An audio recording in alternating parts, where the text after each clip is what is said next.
যুক্তরাষ্ট্র ইরাককে সতর্ক করে বলেছে, ইরাকের পরবর্তী সরকারের যদি ইরান সমর্থিত প্যারামিলিটারি অন্তর্ভুক্ত করা হয় তাহলে ইরাকের তেল রপ্তানি থেকে উপার্জিত অর্থের একটি বড় অংশ যাও ফেডারেল রিজার্ভ ব্যাংকে রাখা হয় সেই অর্থ থেকে ইরাককে বঞ্চিত করা হবে।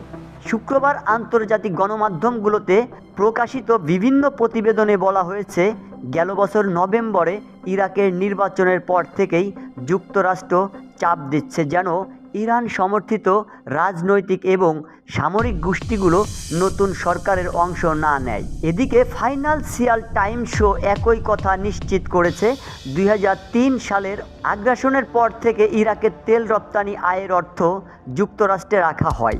প্রতি মাসেই নগদ অর্থ ইরানকে পাঠানো হয়, যা ইরাকের উপর ওয়াশিংটনের কর্তৃত্ব খাটানোর মোক্ষম হাতিয়ার।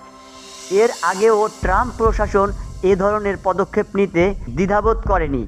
2020 সালে ইরাক যুক্তরাষ্ট্র নেতৃত্বাধীন জোট বাহিনীকে বের করার হুমকি দেওয়ার পর ট্রাম্প প্রশাসন ইরাককে ডলার রিজার্ভ বন্ধ করার পাল্টা হুমকি দেয়।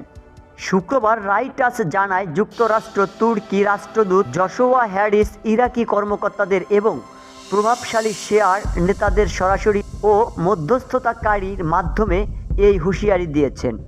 হ্যারিস ইরাকের মার্কিন পররাষ্ট্র দপ্তরের সর্বোচ্চ কর্মকর্তা। তবে ইরাক ঘনিষ্ঠ সম্পর্কে ট্রাম্প প্রশাসনের জন্য উদ্বেগের বিষয়, বিশেষত দেশটির পার্লামেন্ট প্রথম সহ স্পিকার ফাইহানের বিষয়টি যুক্তরাষ্ট্রের দূতাবাসকে ক্ষিপ্ত করেছে। ফাইহান হলেন ইরান সমর্থিত মিলিশিয়া আশাইফ আর আল-হোপ মিলিশিয়ায়ের প্রাক্তন সদস্য। ফাইহান নির্বাচিত হওয়ার পর যুক্তরাষ্ট্রের দূতাবাস ভোট দেওয়ায় কর্মকর্তাদের সঙ্গে সমস্ত বৈঠক স্থগিত করে। নভেম্বর মাসে অনুষ্ঠিত নির্বাচনে প্রধানমন্ত্রী মোহাম্মদ আল সুদানি নেতৃত্বে দিন ইস্যু জোট সর্বোচ্চ ভোট পেলে সরকার গঠনের জন্য পর্যাপ্ত সংখ্যক আসন পাননি। সুদানি এরিয়ার মধ্যে প্রধানমন্ত্রী পদে ফেরত আসার ইচ্ছা প্রকাশ করেন। এদিকে ইরাকের সমর্থনে যুক্তরাষ্ট্র সম্পর্কে কিছু শিথিল হয়েছে। দেশটি জানায়, যুক্তরাষ্ট্র ইরাকের বিভিন্ন সামরিক স্থাপনা থেকে সম্পূর্ণ সেনা প্রত্যাহার করেছে, তবে ওই স্থানে এখনও প্রায় 1500 মার্কিন এবং মিত্র সেনা অবস্থান করছে। শফিক সাগর, বিবিসি বাংলা টিভি।